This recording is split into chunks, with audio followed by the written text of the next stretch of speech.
Hi everyone, చూడగానే కలర్ఫుల్గా కనిపిస్తుంది ఏందో అనుకుంటున్నారా? పాలకూర రైస్ అండి. చాలా చాలా టేస్టీగా ఉంటుంది. పాలకూర తినని వాళ్ళకి తింటారు, అంత అద్భుతంగా ఉంటుంది. పిల్లలైతే అసలు ఎంత బాగా తింటారో, కడుపు నిండా తింటారు. లంచ్ బాక్స్లోకి సూపర్గా ఉంటుంది. ఒక్కసారి ట్రై చేయండి. ప్రాసెస్లోకి వెళ్ళిపోదాం. ఇక్కడ నేను పాలకూర అనేది కడిగి మిక్సీలో వేసి పేస్ట్ చేసుకొని పక్కన పెట్టుకున్నాను. అలాగే స్టవ్ ఆన్ చేసి పాన్ పెట్టుకొని ఆయిల్ వేసుకుని, ఆయిల్ హీట్ అయిన తర్వాత పల్లీలను ఫ్రై చేసి పక్కన పెట్టుకుంటున్నాను.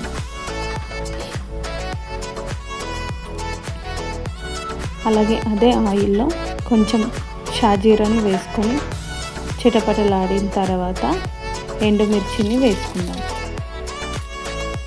అలాగే సన్నగా కట్ చేసి పెట్టుకున్న ఆనియన్స్ వేసుకుందాం.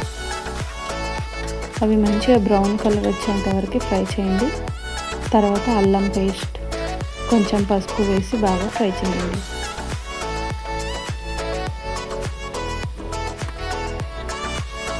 ఇక్కడ చూడండి, అల్లం పేస్ట్, పసుపు అనేది మంచిగా ఫ్రై అయిపోయినాయి. తర్వాత మనం ముందుగా పాలకూర పేస్ట్ పట్టి పక్కన పెట్టుకున్నాం కదా, ఆ పేస్ట్ అనేది ఈ మిశ్రమంలో వేసి బాగా ఫ్రై చేసుకుందాం. చూడండి, ఇక్కడ మంచిగా ఫ్రై అవుతుంది పాలకూర అనేది. నేను ఇక్కడ ఎండు కారం అనేది, రెడ్ కలర్ కారం అనేది వేయట్లేదండి. ఎందుకంటే నాకు గ్రీన్ కలర్ రావాలి రైస్ కాబట్టి. మీకు నచ్చితే రెడ్ కలర్ కారం అయినా వేసుకోండి. లేదంటే రైస్ అనేది గ్రీన్ కలర్ కావాలంటే మాత్రం పచ్చికారం మాత్రం వేసుకోండి. నేను పచ్చికారం పట్టి పెట్టుకున్నాను, అది ఒక స్పూన్ అనేది వేసుకున్నాను. అదిగిన మంచిగా ఫ్రై అయ్యి ఆయిల్ అనేది మొత్తం బయటకు వచ్చేంత వరకు ఫ్రై చేసుకొని, తర్వాత ఇక్కడ చూడండి, నేను వేడి వేడి రైస్ వేసుకొని మొత్తం మంచిగా కలుపుతున్నాను. ఆ మిశ్రమం రైస్ అనేది మంచిగా కలిసిపోవాలండి. మంచిగా కలుపుకోండి. ఉండలు ఎక్కడ లేకుండా చూసుకోండి.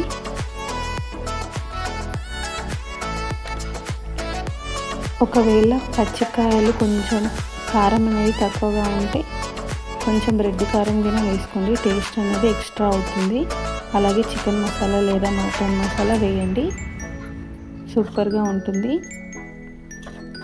నా వీడియోలు మాత్రం నచ్చితే లైక్ చేయండి, షేర్ చేయండి, సబ్స్క్రైబ్ చేసుకోండి.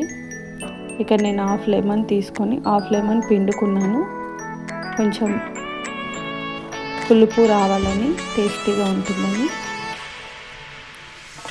తర్వాత మనం ముందుగా ఫ్రై చేసుకున్న పల్లీలను వేసి బాగా కలుపుకోవాలి. తర్వాత కొత్తిమీరతో గార్నిష్ చేసి బాగా కలిపి స్టవ్ ఆఫ్ చేసుకుంటే వేడి వేడి పాలకూర రైస్ రెడీ. లైక్ చేయండి, షేర్ చేయండి, సబ్స్క్రైబ్ చేసుకోండి మన ఛానల్ని. ఇలాంటి వెరైటీ ఫుడ్స్ మీకోసం ఇప్పటి నుండి చేస్తూనే ఉంటాను. నా ఛానల్ని ఫాలో కండి.